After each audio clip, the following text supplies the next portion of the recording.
شروع اللہ کا نام لے کر جو بڑا مہربان نہایت رحم والا ہے۔ جو چیز آسمانوں میں ہے اور جو چیز زمین میں ہے سب اللہ کی تسبیح کرتی ہے۔ جو بادشاہ حقیقی ہے، پاک ہے، زبردست ہے، حکمت والا ہے۔ وہی تو ہے جس نے ان پڑھوں میں انہی میں سے ایک پیغمبر بھیجے جو ان کے سامنے اس کی آیتیں پڑھتے اور ان کو پاک کرتے اور انہیں کتاب و حکمت کی تعلیم دیتے ہیں۔ اور اس سے پہلے تو یہ لوگ کھلی گمراہی میں تھے، اور ان میں سے اور لوگوں کی طرف بھی ان کو بھیجا ہے جو ابھی ان مسلمانوں سے نہیں ملے، اور وہ غالب ہے، حکمت والا ہے۔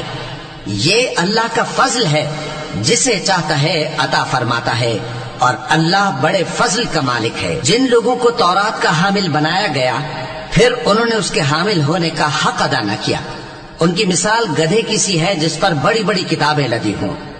جو لوگ اللہ کی آیتوں کی تکذیب کرتے ہیں ان کی مثال بری ہے، اور اللہ ظالم لوگوں کو ہدایت نہیں دیتا۔ کہہ دو کہ اے یہود، اگر تم کو یہ دعویٰ ہو کہ تم ہی اللہ کے دوست ہو اور دوسرے لوگ نہیں، تو اگر تم سچے ہو تو ذرا موت کی آرزو تو کرو۔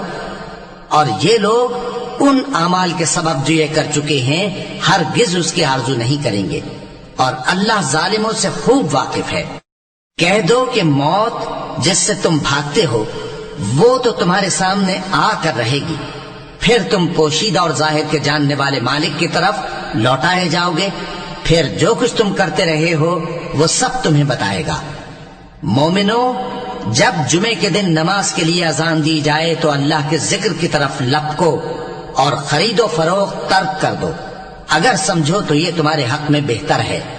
پھر جب نماز ہو چکے تو زمین میں پھیل جاؤ اور اللہ کا فضل تلاش کرو، اور اللہ کو بہت بہت یاد کرتے رہو تاکہ کامیاب ہو جاؤ۔ اور جب ان لوگوں نے سودا بکتا یا تماشا ہوتا دیکھا تو ادھر بھاگ لیے، اور اے نبی صلی اللہ علیہ وآلہ وسلم تمہیں خطبے میں کھڑا چھوڑ گئے۔ کہہ دو کہ جو چیز اللہ کے ہاں ہے وہ تماشے اور سودے سے کہیں بہتر ہے، اور اللہ سب سے بہتر رزق دینے والا ہے۔